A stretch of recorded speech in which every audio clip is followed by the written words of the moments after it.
এই গাছটা তোমরা নিশ্চয়ই চিনেছো, এটা সজনে গাছ।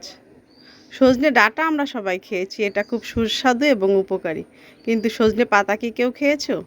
এটা কিভাবে খাওয়া যায় এবং এটা কতটা উপকারী সেটা আমি তোমাদের বলবো। এখন আমি গাছ থেকে কিছু সজনে পাতা ছিঁড়ে নিচ্ছি।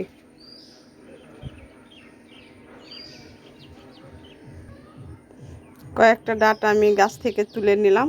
এটা এখন কিভাবে কি করতে হয় সেটা দেখব।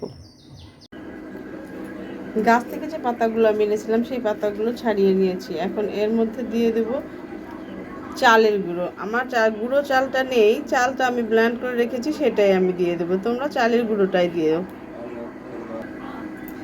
দিয়ে দিয়েছি বাটা চাল, এর মধ্যে দিয়ে দেবো কিছুটা ডাল বাটা।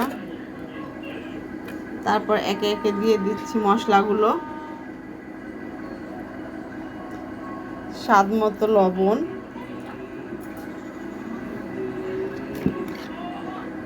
হলুদ গুঁড়ো, ধনে গুঁড়ো আর লঙ্কা গুঁড়ো। এখন এটাকে আমি মাখিয়ে নেব। এটার যে উপকারিতা তোমরা না খেলে সেটা বুঝবে না। আমি এটা খেয়ে উপকার পেয়েছি, এর জন্য ভাবলাম বন্ধু তোমাদের সাথে সবার সাথে একটু এটা শেয়ার করি।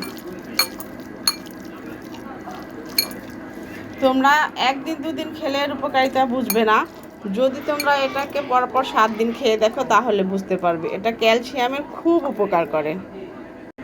এটাকে আমি সব মশলা দিয়ে মাখিয়ে নিয়েছি। এখন এটা আমি কড়াইয়ে ভেজে নেব।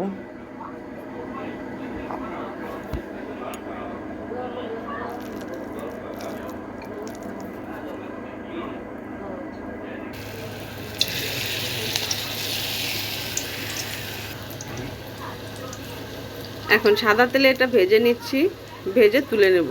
তবে বন্ধুরা আমি আবারও বলছি, 1-2 দিন খেলে এর উপকার তোমরা বুঝতে পারবে না, পরপর 7-8 দিন খেলে তবে বুঝতে পারবে যে এটা ক্যালসিয়ামের কতটা উপকার।